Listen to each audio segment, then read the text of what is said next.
இந்திய வங்கிகள்ல வாங்கின பணத்தை திருப்பி தர முடியாதவங்களோட பட்டியல்ல இவருக்குன்னு தனி இடம் இருக்கு. ஐபிஎல்ல இருக்கிற மொத்த டீமுக்குமே இவரோட நிறுவனம் தான் ஸ்பான்சர். இவர் ஒரு டீமோட ஓனரும் கூட.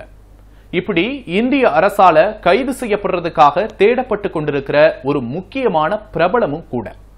இவரோட ஒரு நாள் வாழ்க்கை எப்படி இருக்கு தெரியுமா? லண்டன் கோல்ஃப் மைதானத்துல ஒரு நாள், இங்கிலாந்துல கிரிக்கெட் போட்டிகள் நடந்தா அதை பார்க்கறதுக்கு ஹை கிளாஸ் டிக்கெட், கசினோ, பார், பார்ட்டின்னு ரொம்ப ஆனந்தமா வாழ்க்கையை என்ஜாய் பண்ணிட்டு இருக்காரு. இந்தியால வாங்கின கடனை அடைக்க முடியாம லண்டனுக்கு ஓடுன அல்லது ஓட வைக்கப்பட்ட விஜய் மல்லையா. அவரை பற்றி தான் இன்றைய கமுக்கம் நிகழ்ச்சியில பார்க்க போறோம். வாங்க விரிவா பார்க்கலாம்.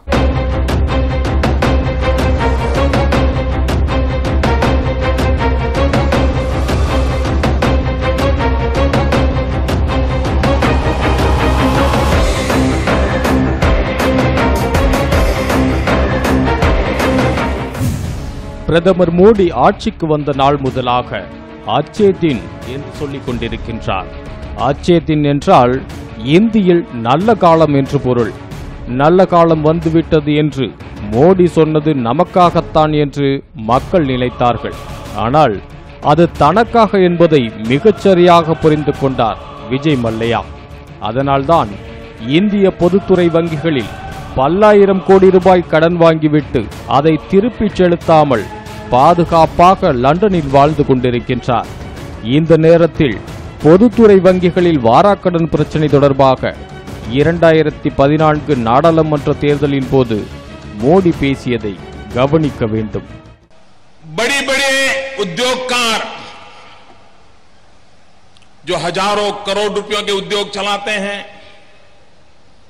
बैंकों के कोई 200 करोड़ रुपए डुबा रहा है, कोई 500 करोड़ डुबा रहा है, कोई 2000 करोड़ डुबा रहा है, लेकिन हमने कभी भी अखबार में किसी बड़े उद्योग का नाम नहीं सुना होगा, किसी बड़े उद्योगकार की फोटो नहीं देखी होगी.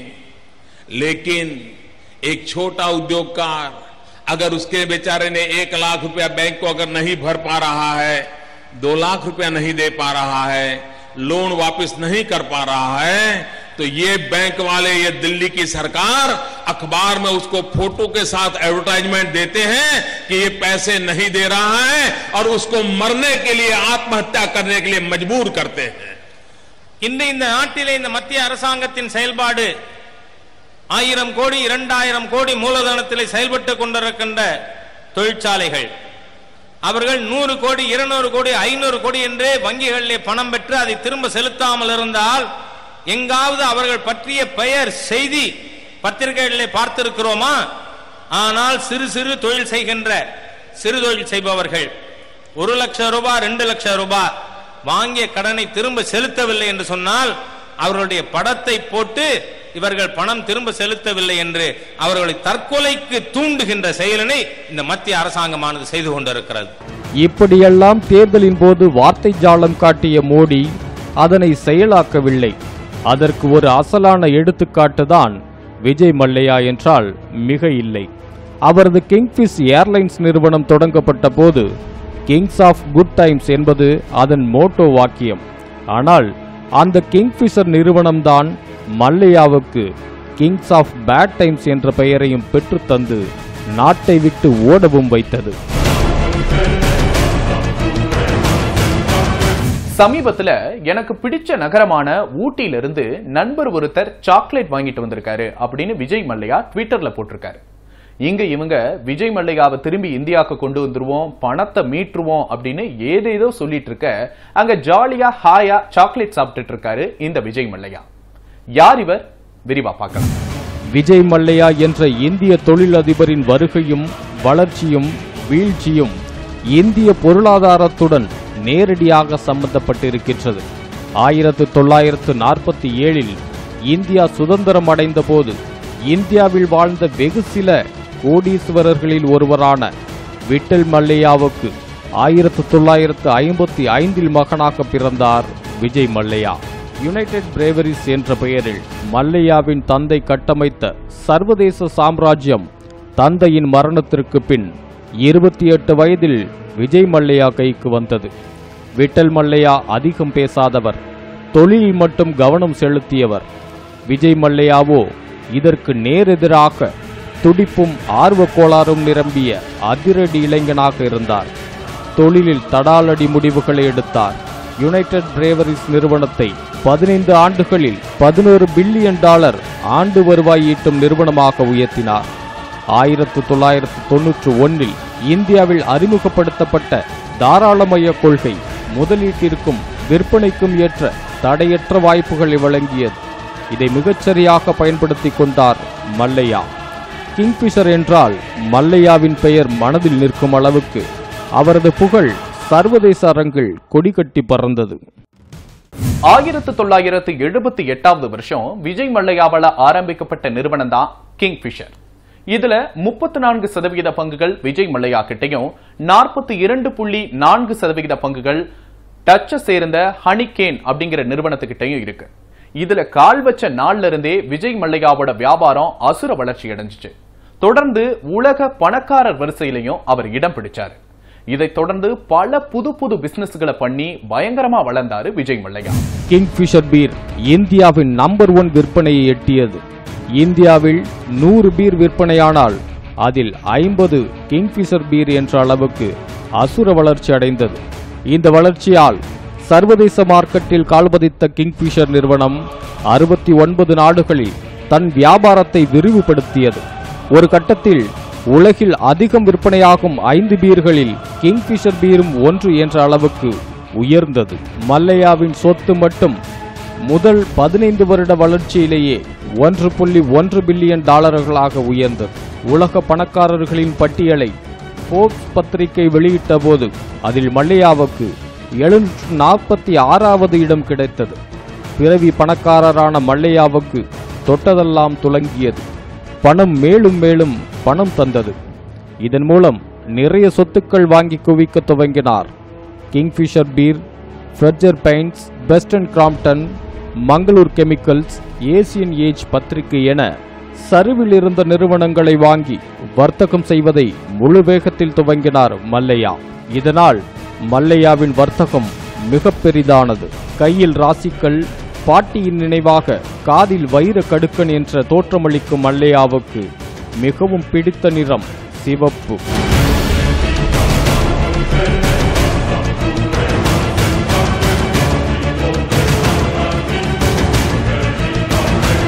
அதனாலேயே மல்லையாவின் அனைத்து பிராண்டுகளிலும் சிவப்பு நிறம் பிரதானமாக இருக்கும். கிங்ஃபிஷர் பீர், ஏர்லைன்ஸ் அல்லது ஆர்பிசி கிரிக்கெட் அணியின் ஜெர்சி என அனைத்திலும் சிவப்பு. சிவப்பு இல்லாமல் தான் இல்லை என்பதை பெரிதும் நம்பினார் மல்லையா. இப்படி ராசியான விஷயங்கள்ல கவனம் செலுத்துற விஜய் மல்லையா எல்லாத்தையும் விளையாட்டா எடுத்துக்க மாட்டாரு. அதுக்கு ஒரு உதாரணம் தான் விஜய் மல்லையா உலகம் ஃபுல்லா வாங்கி குவிச்சிருக்கிற சொத்துக்கள். அதுக்கு அடுத்தபடியா குறிப்பிட வேண்டிய முக்கியமான விஷயம் என்னன்னா, விஜய் மல்லையாவோட கிங்ஃபிஷர் நிறுவனம் தயாரிக்கிற கேலண்டர்ஸ். அதை பத்தியும் ஐபிஎல் டீம், குதிரை பந்தயம், கார் பந்தயம்னு அடுத்தடுத்து விஜய் மல்லையா கவனம் செலுத்தின விஷயங்களையும் இப்ப விரிவா பார்க்கலாம். விளையாட்டுகளையும் சீரியஸாக அணுகிய விஜய் மல்லையா ஐபிஎல் போட்டியில் ராயல் சேலஞ்ச் பெங்களூரு அணியை அதிக விலைக்கு வாங்கினார். எந்த அளவுக்கு என்றால் ஐபிஎல்லில் அதிக விலைக்கு வாங்கப்பட்ட 2வது பெரிய அணி ராயல் சேலஞ்ச் தான். 11 சீசன்களாக ஆகச்சிறந்த அணியாக ஆர்சிபி இருக்காவிட்டாலும் கோலி, டிவிலியர்ஸ், கெயில், யுவராஜ் என சாதனை நாயகர்களை தனது அணியில் வைத்திருக்கும் அணியாக ஆர்சிபி விளங்கியது. விரும்பியதெல்லாம் செய்து முடிக்கும் எண்ணம் கொண்ட மல்லையா 2007ஆம் ஆண்டு 88 மில்லியன் யூரோவுக்கு ஃபோர்ப்ஸ் இந்தியா என்ற ஃபார்முலா 1 அணியை வாங்கினார்.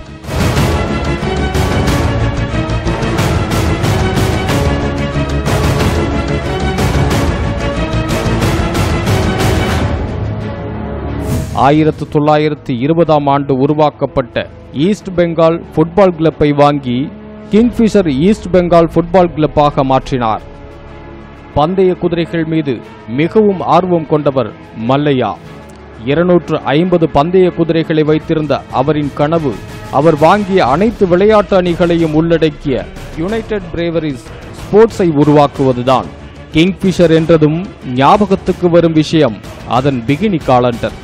தன் நிறுவனத்தின் பிரதான புகைப்பட கலைஞரான அதுல் கஸ்வகரை கொண்டு ஆண்டுதோறும் பிகினி காலண்டர்களை தயாரிப்பது கிங்ஃபிஷரின் ட்ரேட்மார்க் ஸ்டைல். கேத்ரினா கைஃப், தீபிகா படுகோன் என பாலிவுட் ஹீரோயின்களின் ஆரம்ப காலம் கிங்ஃபிஷர் காலண்டர்களில் தோன்றியதுதான். அதேபோல சொத்துக்களை வாங்கி குவிப்பதில் மல்லையாவிற்கு நிகர் மல்லையாதான். கலிபோர்னியாவில் $1.2 மில்லியன் ஒரு பங்களா, ட்ரம்ப் பிளாசா, கிங்ஃபிஷர் வில்லா என சொத்துக்களை வாங்கி குவித்தார்.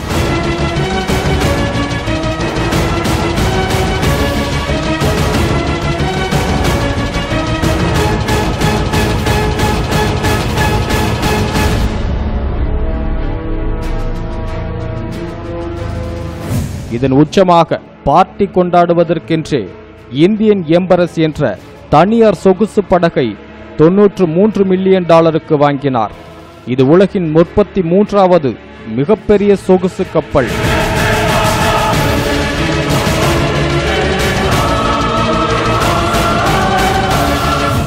தனக்கென தனி போயிங் 727 விமானம், ஏலத்தில் திப்பு சுல்தான் பயன்படுத்திய வாள் என பொருட்களை $1 மில்லியன் வாங்கி குவித்தார் மல்லையா.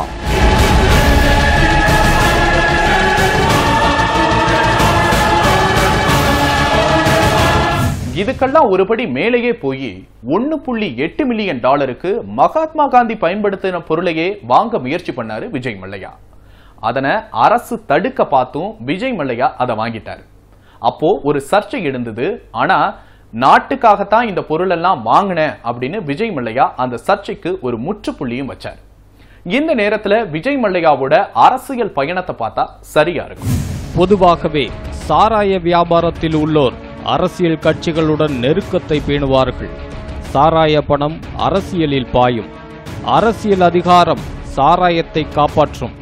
இப்படி ஒரு உறவை விட்டல் மல்லையா பராமரித்தார். அதை விஜய் மல்லையாவும் தொடர்ந்தார்.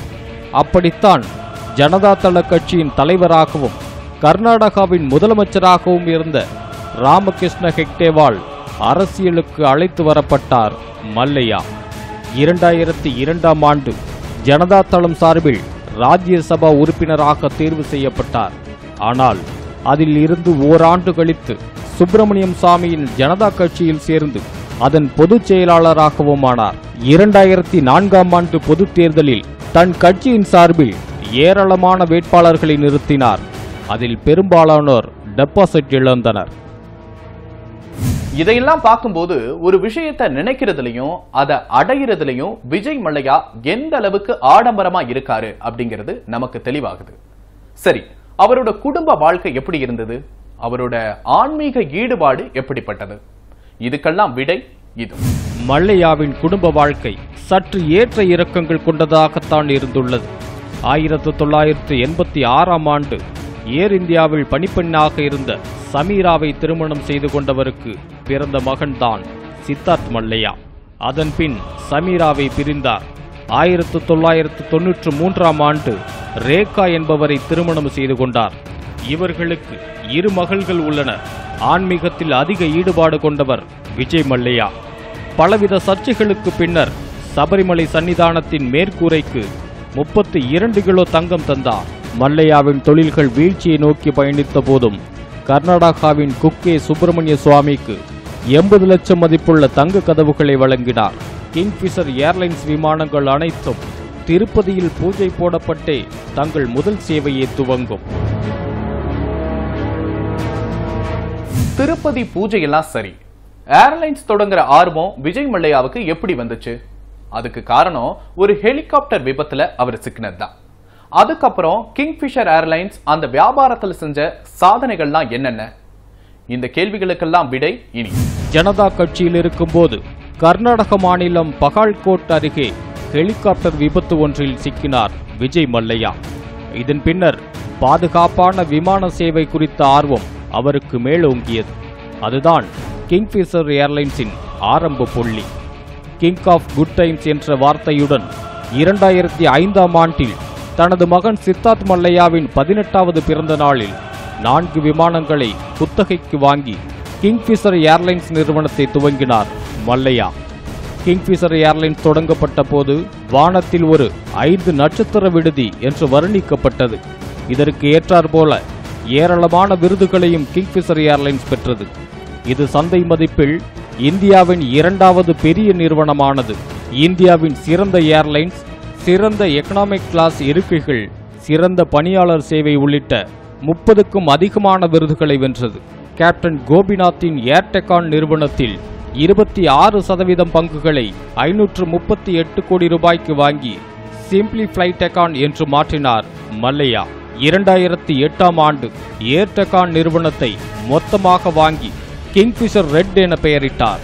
இந்த நிறுவனத்தை வாங்க மல்லையாவிடம் இருந்த ஒரே காரணம் சர்வதேச விமான சேவையை துவங்க வேண்டும் என்ற கனவுதான். சர்வதேச வழித்தடத்தை பெறுவதில் கிங்ஃபிஷருக்கு ஒரு தடை இருந்தது. அது என்னவென்றால், ஒரு நிறுவனம் சர்வதேச விமான சேவையை துவங்க குறைந்தபட்சம் 5 வருடம் உள்ளூர் சேவையை வழங்கியிருக்க வேண்டும். ஆனால் கிங்ஃபிஷர் ஆரம்பிக்கப்பட்டு 3 ஆண்டுகளே ஆகியிருந்தது. இதற்காக மல்லையா வைத்திருந்த திட்டம்தான் ஏர்டெக்கானை வாங்குவது. ஏர்டெக்கானை வாங்கினால் 5 ஆண்டு அனுபவத்தை காட்டி சர்வதேச சேவையை பெற முடியும் என நம்பினார்.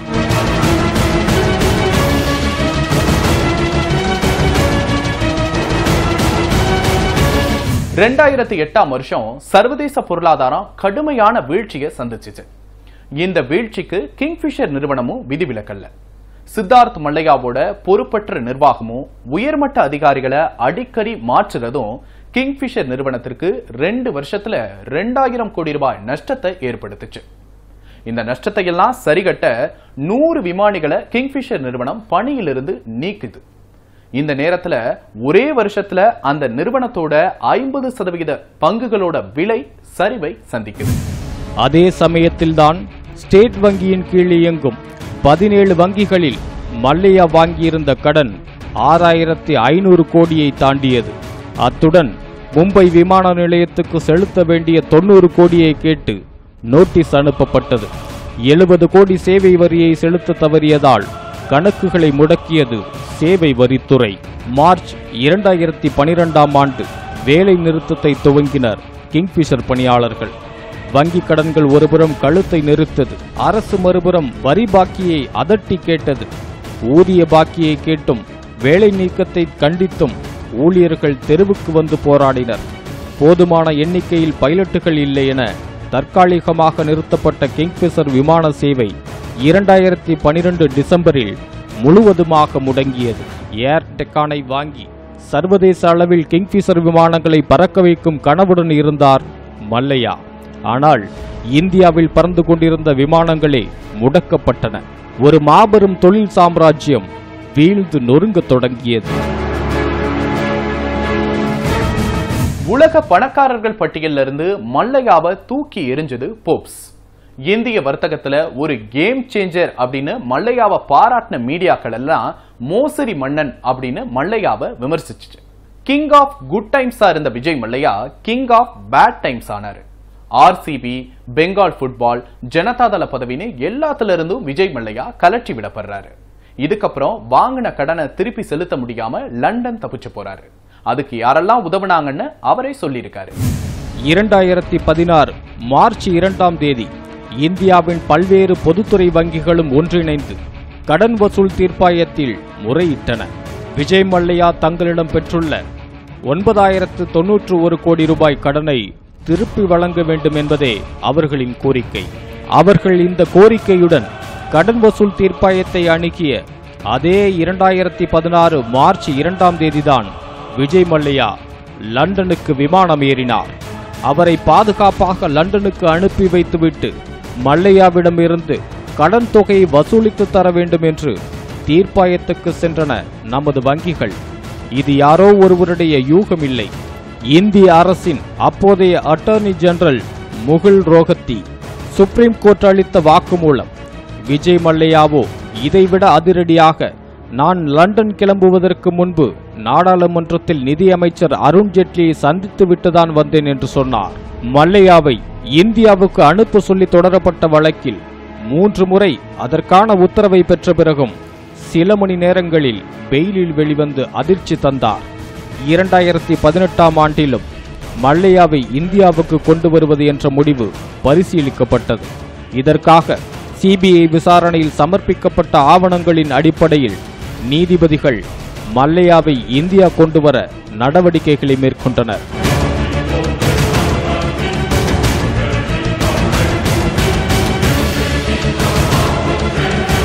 விஜய் மல்லையா தன்னை அடைக்க போறதா சொல்லப்படுற சிறையில போதிய காற்று இருக்காது, வெளிச்சம் இருக்காது அப்படின்னு சொல்லிட்டு லண்டன் நீதிமன்றத்துல வாதாடுறாரு.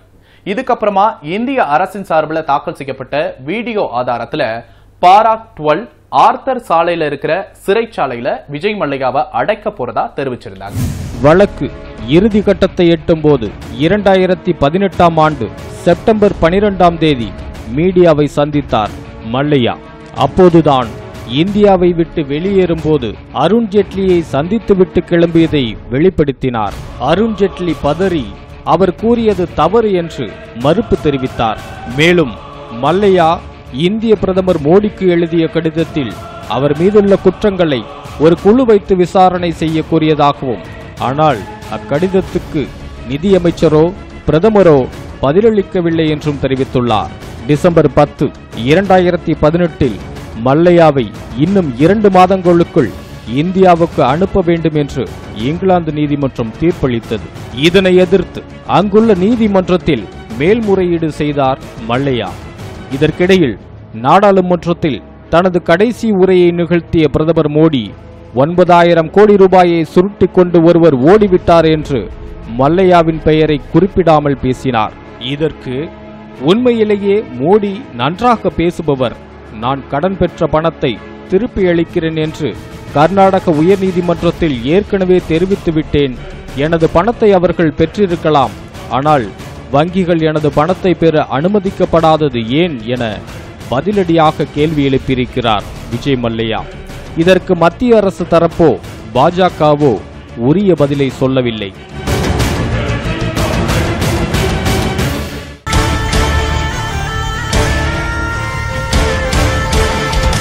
$9,000 கோடி கடனை வாங்கிட்டு ஹாயா ஊட்டி சாக்லேட் சாப்பிட்டுட்டு இருக்கேன் அப்படின்னு சொல்ற விஜய் மல்லையா போன்றவங்க கிட்ட ஏமாறுற இந்திய வங்கிகள் அடுத்த வேளை உணவுக்கு வழி இல்லாதவங்களை அடிச்சு துன்புறுத்துறது தான் இன்றைய நிலை. இதுக்கு அரசாங்கங்களும் துணை போகுது. விவசாயத்துக்காக கடனை வாங்கிட்டு வங்கிகள் கொடுக்கிற டார்ச்சரால தற்கொலை பண்ணிக்கிற விவசாயிகள் இருக்கிற இதே நாடுதான் பல்லாயிரம் கோடி ரூபாய் கடனை வாங்கிட்டு வெளிநாட்டுல ஹாயா பார்ட்டிகள் கொண்டாடிட்டு இருக்கவங்களுக்கும் தாய் நாடா இருக்கு.